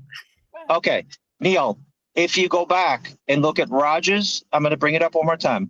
He was very ineffective last year against good teams, with the Jets. Against really bad teams, he was good. It'd be interesting to see what with the Steelers what his stats are. He was basically a mediocre quarterback against good teams for the Jets last year. But see his problem, Ted. You don't look at the team. You're looking at the quarterback as the team. The defense last year, Ted, sucked. Okay? Every player on defense last year underperformed. There was not a single player on the defense last year that was worth a single shit. Did anybody wait? Let me ask you a question, Ted. I want to see what kind of Jet fan you are. Okay. Sure. What player on defense? There was only one player, maybe 2, that outperformed what they did in 23 and 24. Who were those 2 players? I don't know. Maybe McDonald. I don't know. I'd have to go back and look. That's one. Who was the other? Wasn't Sauce Gardner. Sherwood was the other. Sherwood. Okay. And he got a contract as a result of it. Okay. Yeah, and he's not having a great year. The other 9 players on defense, Ted, played like dog shit. Okay, including Sauce, including DJ Reed, including Quinnen Williams, including everybody on that defense. And they're all gone. And most of those are gone that you mentioned. Ted, do you think that might have had something to do with the fact that we didn't have a good record? What do you think, Ted? Or was it all Aaron Rodgers' fault? I didn't say it was all. I never said it was all. Yeah, you're telling Rodgers. me the guy stinks. I said he doesn't elevate. He doesn't elevate, Neil. Yeah, I do have his stats in front of me. So you do, Ted, you do have a point. 2 of his worst games of the year came against the 2 best opponents on the Steelers' schedule. He had a sub 50% completion percentage against Buffalo, and he had a 54% completion percentage game against the Seattle Seahawks where he threw 2 picks. So yeah, his some of his worst performances are against the best teams. Go back and look against the Jets too, Paul. Go look at last year against the Jets if you really want to dive in. But Paul, Neil, I'm sorry for the Jets. For the Jets, Neil, I'm not trying to come on and bash Rodgers, but you got to put things in perspective. Well, you wanted to just say you want to tell me that we would be we're a better team now than we would have been with Rodgers and Devontae. Oh, you're forgetting about Devontae Adams. He could have been hurt by now, Neil. Well, hang on. He could have. He probably would get hurt. First of all, he was the only guy in the division that didn't get hurt. I said could. I didn't say probably. Ted, how many games did he miss this year, Ted? He's 40-something years old, Neil. Wait. How many games did he miss last year? Neil. Wait, you want to talk about he's getting hurt all the time. Hold on, Neil. That's what you guys said last year. Oh, he's going to get hurt. Neil. Oh, he's not going to make the season. He played 17 games. How many games did Justin Fields play this year? Is he hurt? He's got a boo-boo on his leg. He's not playing the rest of the season. Neil, if you were the coach of the GM of the Jets, and you were the brand new, would you hire a 40-year-old quarterback What do you to mean? run your team? Whoa. Hang on a second. I would Would have you run have the him team. as your Wait a starter? minute. Yes. I would have run the team back with Aaron Rodgers and Devontae Okay. Adams, and I'd be way better off than I am right now. Right now, we're rebuilding again, and I'm tired of freaking I don't rebuilding. agree. However, I don't agree. Oh, you don't agree? Hey, Neil, let me ask We you. finally bottomed me You out. don't like that. Really, You don't go ahead, like Paul. listen, you Right, don't like and it's Fernando that. Mendoza. You don't like this. You don't like that. Ted, How many- your how takes are for shit. That's Neil, all. I how gotta many say. more Give me a wins good do you take think you that- made in the last 2 years? I want to Neil, hear it. how many more wins do you think the Jets would have with Aaron Rodgers? Not right a now? valid argument. No, What? I'm just curious. Whoa. Neil, Wait, if No, we I'm I telling want switch, to you, Neil. know, if- but if here's we what we s- would be. Yeah. First of all, Paul, we wouldn't have hired Aaron Glenn if Aaron Rodgers was going to be the quarterback. We would have got an experienced coach, not Aaron Glenn, a first timer. Okay. But having Aaron Rodgers, I'm not going to answer that question, Paul. What I'm going to say is the fact that no experienced coach was interested in this job tells you that they felt it was a better team with Aaron Rodgers and Devontae Adams than without him. I don't have to answer It is that a shit, question. I'm Neil. not It's a coach. shit franchise, Neil. It's a shitty franchise too, Neil. Let's What do be you mean it's a honest. shitty We franchise? haven't won anything in 15 years, Neil. Yeah, but It's not everybody a dream job right now. No, Who everybody are you felt gonna- that our roster 2 years Oh my ago. Wait. Our roster 2 years ago when Aaron Rodgers, before he snapped his Achilles, ESPN had us as a top 5 roster in the league, Ted. I don't know what the fuck you're talking about. We had a roster 2 years ago. Talking about winning franchise, Neil. Okay, okay, so you're happy to be a losing franchise. No, I'm. Congratulations. God, you put so many words in people's mouths, Neil. Perpetuity. Neil, you put so many words in people's mouths. When I speak the words, that's my opinion. You don't You're say just saying what we're my a losing opinion's going to be. franchise. You That's wouldn't the know fact, Neil. What's that? It's the fact we haven't won in 15 years, Neil. So what's that? Is have that to do not with a anything? fact? Oh my God. So Okay. we wouldn't have had a chance to win with Aaron Rodgers, you're saying? Okay, say Neil, say we're Wait, let 9. me just say this to you. If he didn't snap his Achilles 2 years ago, and when I saw the first play and Brees break one for 30 yards downfield, I was at that game, and I said, Jesus Christ, this team looks amazing. We're going to the Super Bowl. 4 plays later, he's out.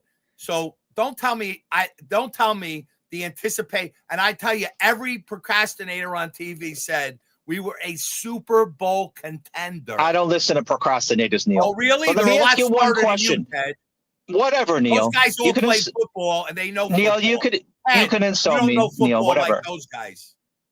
Okay, Neil. Whatever. Could you admit Neil, I that have at one more. least? Wait. Could Neil, you admit Neil, I have one more. that I have one more 70 guys question. that said we're Neil, Super Bowl Neil, contenders know more about football than Neil, your arguments ending with insults shows how poor of an argument. I'm asking you, do you know more than the 70 guys? You just said they were all I'm wrong. gonna ask you a question. I don't listen to other people's opinions, Neil. That's how I roll. Okay. If we had Rodgers and we were 9-8, Neil, what would you do next year? Would you roll it back with him again till he's 50? By the way, while everyone else, by the way, he would be but at 43, he's still the best bridge quarterback. If you said to me, give me 8 bridge quarterbacks, he's the best bridge quarterback for next year. Would you roll it back again with him, Neil? Would you roll it? Say you missed Who's a better Oh my bridge than God. Rodgers next year? What, Gardner Minshew? No, Tell Neil. me. I asked you a question, Neil.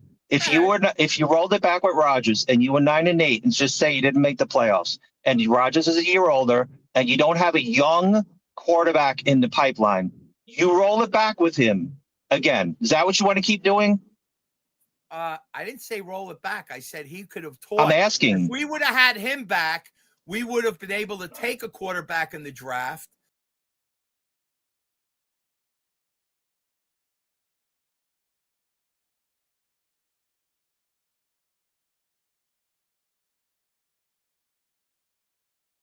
Guys, that was good. Ring the bell. Ding, ding. Oh, Ted and Neil. That was a hoot. Hey, Lane Train. What's up, Lane?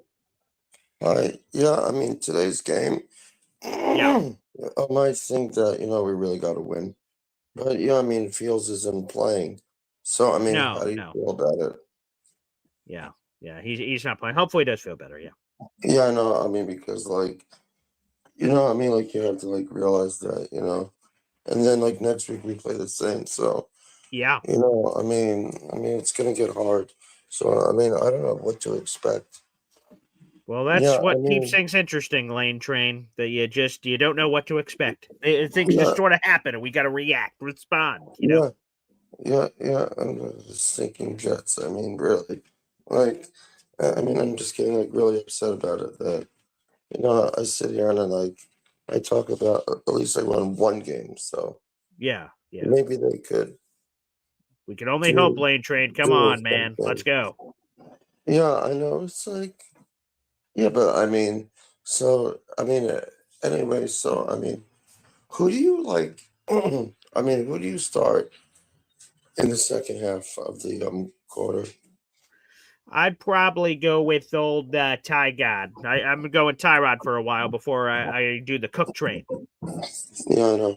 I mean, uh, I mean, it'd be good, like, if we win. I mean, Yeah. because if we win, it's gonna be like, yeah, but I mean, I don't know. I mean,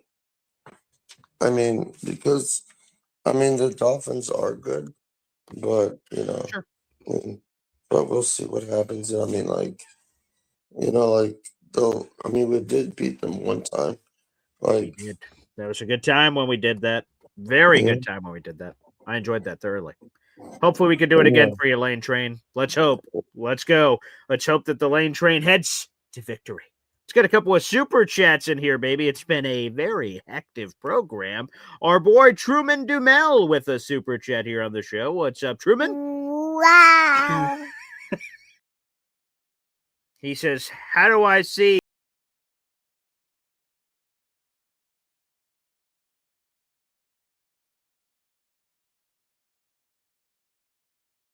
Trigger happy there, Truman. Anywho, let's get back to your question. How do you see Mendoza's skill set transferring to the NFL? Be unbiased and honest. I think he could be a Roethlisberger, Andrew Luck type. Sign me the hell up. Roethlisberger won a couple of Super Bowls. Andrew Luck played for a long time. I would just say the thing, again, if I had to boil it down to one thing, and Ted made some good points about these, like it doesn't look like other quarterbacks. I don't know. You say Roethlisberger, Andrew Luck. I don't know who to compare him to, but it just seems like Fernando, and I'll say this on a YouTube short later, he just has an it factor. I don't know. It's an intangible. I can't quite put my finger on it. There's just something about him. He's just a winner. He just like when the game, the game is on the line and you need something to happen, Fernando just like does it. I don't know. That's the unbiased take. The thing that really revs my engine about him and all the games I've seen him from this year. I watched a Penn State game. Obviously, watched a game last night. Like it just seems like he has this clutch factor. He believes, his team believes, and they just figure it out. I'll be fascinated to watch a college football playoff with them, Truman. To be honest with you, let's see what happens. Another super chat coming through here from a boy Truman Dumel. Oh my goodness. Wow. Jeremiah Love is a New York Jet. Oh my, I was just there. And by the way, let's give a big shout out here. Okay, here it is. Okay. Grab this. Okay, here it is. It's a sweet ass gift. Okay, sweet ass gift. Shout out to my old man. Okay, this is a mini helmet of Notre Dame, and that is play like a champion today. This is from Rudy, the real Rudy. Sign this helmet. So shout out to this cool ass gift I got from my pop. We got to see Notre Dame and go to South Bend together. Make sure to put that gentle. Beautiful gift. Jeremiah Love is a freak. I love Jeremiah Love. I love Lamp. I love Jeremiah Love. That would be awesome. But I think the Jets are going to bring back Brees Hall. And then if you bring back Brees Hall, Jeremiah Love isn't happening. And plus, if we all want Fernando, we're going to have to trade a lot of assets. Jeremiah Love is probably going to be a top 10 pick, maybe at worst top 15 pick. And so I wish him all the luck in the world. It'd be cool if a universe existed where Jeremiah Love was on the Jets because he's a freaking awesome football player, one of the best pure football players in this draft. Unfortunately, I don't think he ends up being a Jet. My man Truman Dumel. It'd be cool. I'm a Notre Dame fan. I'd love that, but he's probably going somewhere else. But I just hope he goes to a great place. I saw a mock where he went to the Minnesota Vikings, and I remember in my my youth, Adrian Peterson going crazy. Like, it'd be cool because it's such a great uniform and great look. I'd love for him to go to Minnesota and be with Kevin O'Connell on that high-flying offense. That'd be a lot of fun. So hopefully that's where he goes. I just hope he goes somewhere great. My boy Truman. And by the way, pal, you got 2 raffle tickets for our contest this month. So thank you for all the super chats coming through. And again, Mahar Khalil, apologies for the getting to your super chat so late, but just going to touch on the first drive. Let's will it into existence. That would be terrific today here with the Jets Dolphins action. All right, let's go back to the phone lines here. Troy Sturgis up next. What's up, Troy? Hey, how you doing, BG? Hey, excellent, Troy. Hey, I don't think I'm going to bring quite the fire that the last couple of callers did, but hey, that's all right. Question. Yeah. Why do we hold the quarterbacks and we say, hey, they need a bridge. We need a bridge for this rookie quarterback. Yeah. I kind of understand it, but do we say that for a right tackle that has a very important job, or the left tackle, which our left tackle did have a bridge left tackle for a while. Sometimes it happens. Yeah. But yeah, I mean, those offensive linemen, hey, I give it up to the offensive linemen a lot because you got to have an offensive line. So then all of a sudden now we're saying, we're all stuck on have to have this bridge quarterback. Mm-hmm.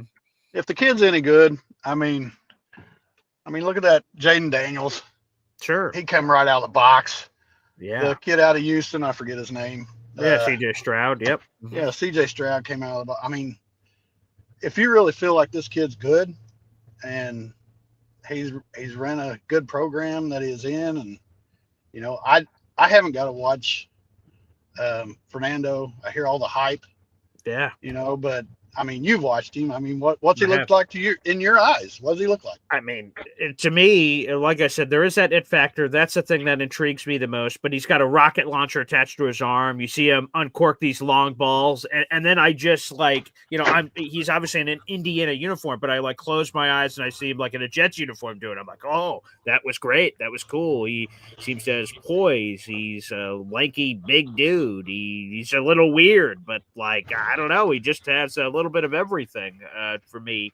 Now, again, he's not a perfect player by any means, but there's just that. Again, it's an indescribable, intangible that you hope any quarterback has. That he just seems to have it, a competitive fire. I don't know what it is. Yeah.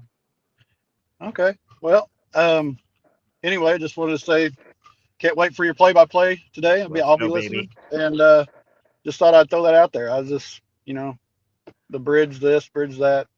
If the kid's good, hey, let's roll him out. Fair enough. Troy, thanks for the call, brother. And yes, we'll have that play-by-play analysis starting at 12:50 in just a handful of hours today. We'll take a quick, after this show, I'll run off to the diner, grab some quick food, come back, do some Jets work, and then bing, boom, bam. We're going to be here before you know it for play-by-play. Of course, if Mendoza, let's say you're able to draft Mendoza and he could play immediately, sure. I'd love to, I'm Squidward and SpongeBob. I'm looking outside watching everyone else have fun. If Fernando could be awesome immediately and there's no bridge required, phenomenal. I'd love to immediately go to our guy. I think the bridge for me, why it's important to me, is just when you look at Jets quarterback development history, the biggest issue, and there's been a lot of issues, but the biggest issue to me has been that we've thrown these kids out too early. Zach Wilson, Sam Darnold, others, and Sam, again, had other issues too, we didn't really give him a lot of protection or playmakers until it was too late. And then Zach, we definitely threw him out too early. And there wasn't a lot of these real competitions. Even go back to Mark Sanchez. He had Mark Brunell and Kellen Clemens, with all due respect. He just didn't have a legitimate guy he was competing against. And Sanchez, I hold Sanchez in a very high regard. But so every quarterback's different, and maybe Fernando comes in, wins a job immediately, and he goes. But I want legitimate competition in the room, and I want him to earn it. I don't want it to be silver platter. I don't want us to announce in June, Zach Wilson's a guy, or this guy's a guy. I want him to earn his job. Also, I wouldn't mind the bridge because, I don't think a quarterback ever rots on the bench. And what I mean by that is, let's say you draft Fernando. Let's say Tyrod's a guy and Kyler, because Kyler kept coming up today. Let's say he's the guy. That's quarterback room. We're not going to be like, damn, Mendoza like learn too much from sitting on the bench. We're never going to say that. You can always learn more. So that I think you can only benefit from time on the bench. Again, I want to win, and I want to win now, and I want to win immediately. So like, let's go aggressive all the time. But I just want to change up the development because our development has sucked. And the commonality and a lot of the sucking development has been throwing them out there too early. So I just want to zig instead of zag. That's basically the gist. Again, every quarterback is different. It's case by case. But I would say that. All right, we got 300 people in the room. Like the video, baby. We're talking Jets Dolphins. We're also talking about your mother's favorite cow.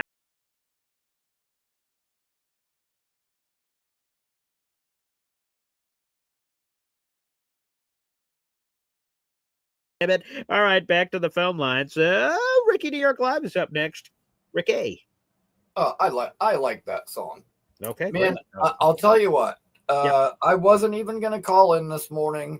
Okay. I literally when I woke up, Ted was on the line with you. I'm like literally still wiping sleep out of my eyes because not only did I watch Fernando's game last night, but I TiVo'd the Duke game. And when Fernando's game was over, I watched that entire game, which went to overtime. Yeah. And similar to Fernando, Duke won their game. Mensa, took them down the field in overtime to score and win that game. But listening to Neil, I had to call in, and I see him still going at people in the chat. I have to help Neil with his Aaron Rodgers identity crisis. Sure. The Hall of Fame Aaron Rodgers that Neil references is not the Aaron Rodgers that's in the league right now, that the Jets have, that the Steelers have. The Steelers are 27th in total yards, 24th in passing yards, and Aaron Rodgers ranks 27th out of 31 qualifying quarterbacks with a QBR of 40.5. And if you don't know what that QBR means, I'll translate it for you by quoting the great Jake Asman. He stinks. Okay? And what did Rodgers do after his latest debacle there? He started pointing fingers, accusing receivers of running the wrong routes. The same shit he would have done if he was still here, dividing this locker room and tearing things up. Aaron Glenn absolutely made the right decision. And you know what? Ted was right. We don't have a franchise quarterback in place yet. And so, Vrabel walked into a more advantageous situation in that regard. And I'll tell you what, I'll cover my eyes so he knows I'm not cheating or using Google. I could name him 5, 10, 15 Patriots right off the top of my head. I know my football, but enough with that. Aaron Rodgers is the past. We absolutely made the right move, and we made the right move on coach too. Now, getting to this game today, I think we have a very good chance of beating them. Our number one priority today, if we can stop the run, we beat this team. We forced Tua to try to beat us through the air. They got no more Tyreek Hill. Waddle, he's not been doing it all himself since Hill's been gone. So they're a very beatable team. I look forward to smashing the fish today at one. And Paul, that's all I got. But I'll tell you, listening to that Neil call, I was like, I got to call in. I can't listen to that. And no disrespect, dude. Listen, I like Aaron Rodgers. Okay.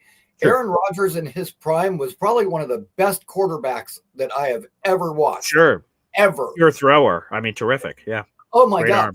Probably the most talented thrower of the football ever. I'd agree with that. But again, that was Aaron Rodgers in his prime, not what we've got now. Yeah. And I don't care if he hasn't missed any games. Like, would we be better off with Rodgers? Yes. We'd probably have 2 more wins than what we have probably right now. something like that. Yeah. And he'd alienate our young players, divide the locker room, and probably get coaches fired. Screw that. No offense to Aaron Rodgers. He was great when he was younger, but he's not younger anymore. He's a shell of his former self. Anybody who can't see that is absolutely delusional. So that's what I got. Have a great day, Paul. And I will see you probably on the post game. Yep, I'll be there. Excellent. Ricky, baby, here on the show. All right, some fire. I appreciate it. Very nice. Again, guys, make sure you guys like the video. We'll be on here for a few more minutes here on the program. We have over 100 people in the room, but only 57 likes on the old YouTube. Make sure you guys like that video. Up next, Johnny Boy. The bridge is over. The bridge is over. Bye. Bro, this is wild, man. Like, why are we talking about draft and all that? The Jets are in the playoff hunt right now. Yes, they are. Right? Yes. I mean, we got 1%. That's what we need right now. And that's Yep. all we need. There's a There you go. chance. And if Yes. there's a chance, there's a way. Yeah. And I'm all in, man. So squish the fish. Yes. Beat the bricks off of them. Yeah. Make sure you take out two in that whole running game. Let's get this dub. And then hope that every other team that needs to lose and everything that needs to Yeah, fall every team that needs to lose, every team that needs to tie, everyone that has to get hit by a meteor happens. Amen. Exactly. And let's be honest, the Jets are probably going to pick a kicker with our first round pick, and it's just going to piss everybody off. That's probably And true. I'm all for it, man. So look, the Rodgers convo, I think the biggest issue, and this is my opinion again, Yeah. is that when he was injured and he knew that he was injured, he should have been taken out, and he should have been on the bench and let the other guy that would have potentially given a chance to win. That didn't happen. And I think that falls in with the ego issue. My argument with Aaron Rodgers is this. Okay. Is it worth us losing Garrett Wilson, that's a lot younger, that has more talent, than keeping a guy that is post Hall of Fame Aaron Rodgers? No. That's it. You know what I mean? Like, at that point, I think that's the real convo that need to be talked.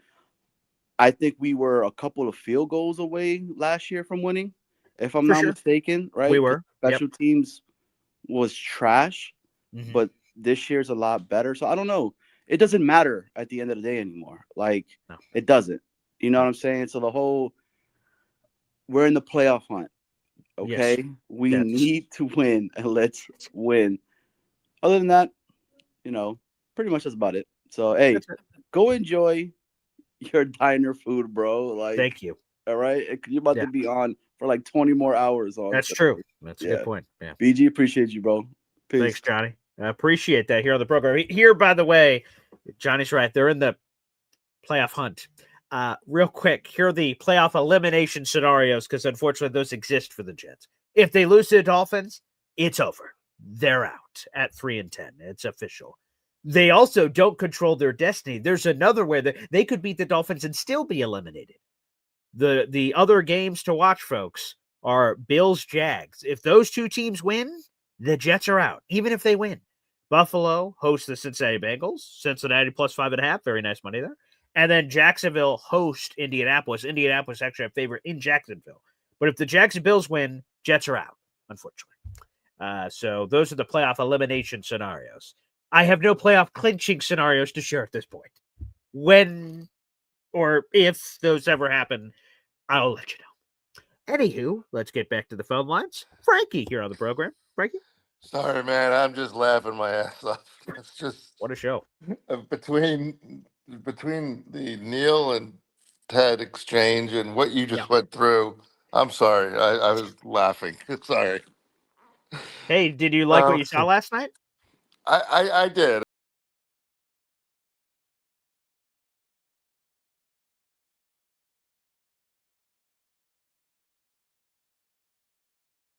The magic word. Yeah, there you go.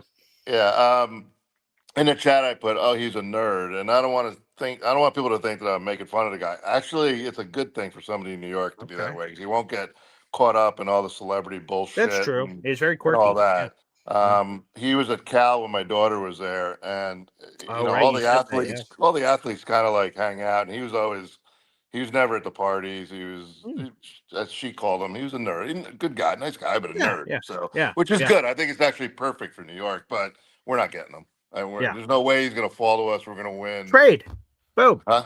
No, We'll trade. Let's trade my I don't kidney, want to trade. your I don't want to kidney. trade. I don't want to trade. I'm not giving up two or three first rounders for him. Sorry, not But doing then that. he's the guy. He's But a franchise quarterback. it's a lottery pick. You know that. Sure.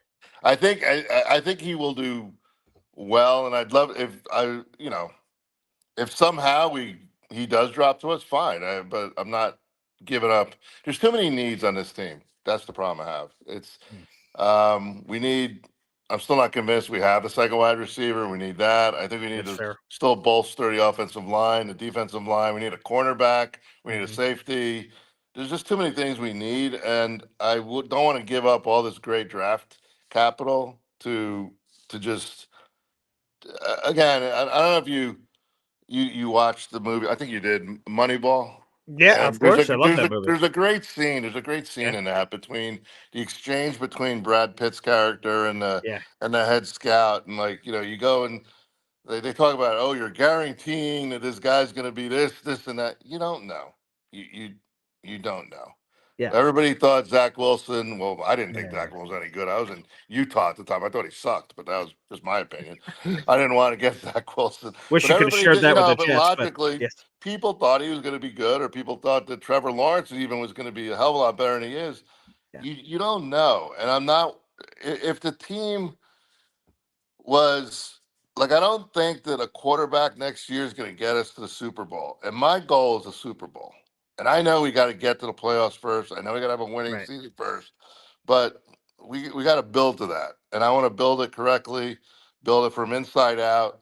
And I don't know who I'd want as I also want a good mentor if we happen to do get a younger quarterback. Yeah, right. And I also want to know what we have in Brady Cook, to be honest with I you. think we're gonna see it. I mean, and I I'm really sorry do. to. I don't have a Tyrod Taylor voodoo doll. Sorry, buddy, but I just think he's gonna fall down the stairs at one point. Then we're like, Yes. oh, The tough. best Hey, thing, Brady. and I do not wish Of course. injuries on anybody, God forbid. Okay, Yeah. but the best thing could happen today, that Tyrod tweaks an ankle or something in the first quarter, and I just want to see the kid play. I want to see if he's any good or not.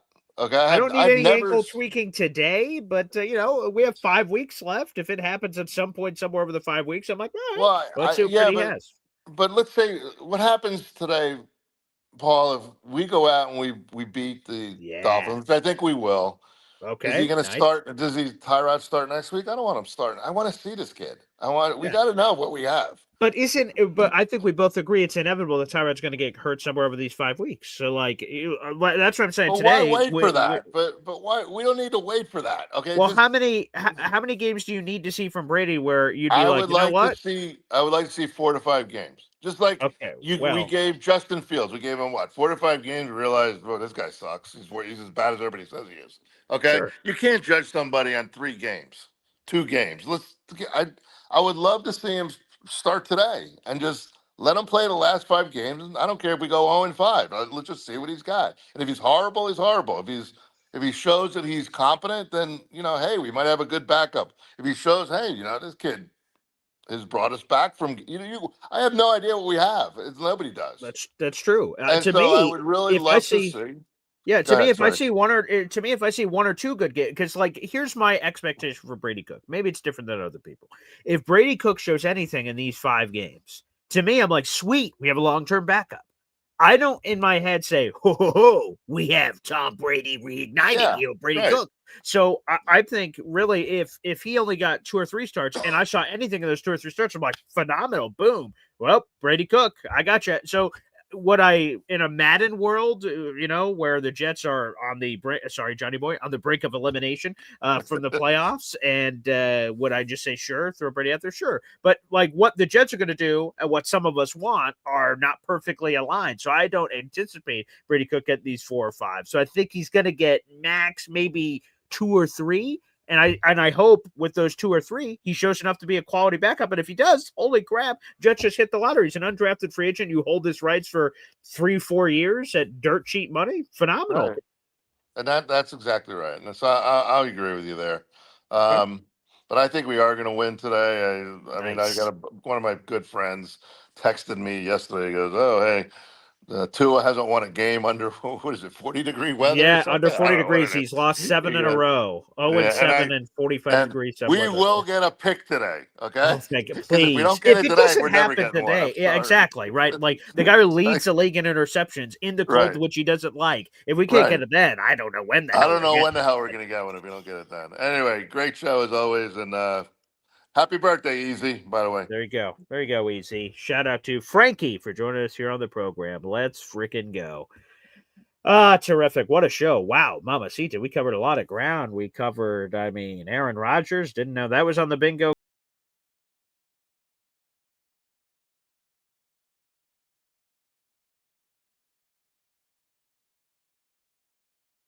Buddy Nick from the same old Jets podcast for producing that puppy and saying, "Hey, you can have this in the holster whenever you want to use it." And boy, it's come in handy. We've had it for a couple of weeks, and now feels like a better time than any. Folks, if you're a fan of my written work, Heavy on Jets, I wrote an article discussing the potential of trading for Fernando. That came out on Heavy on Jets today. That's heavyonjets.com. Feel free to check that out. We discussed it, or heavy.com/ the New York Jets. You can just Google it. Fernando Mendoza, Paul Esdin, that article will pop right up. I talked about the possibility of it.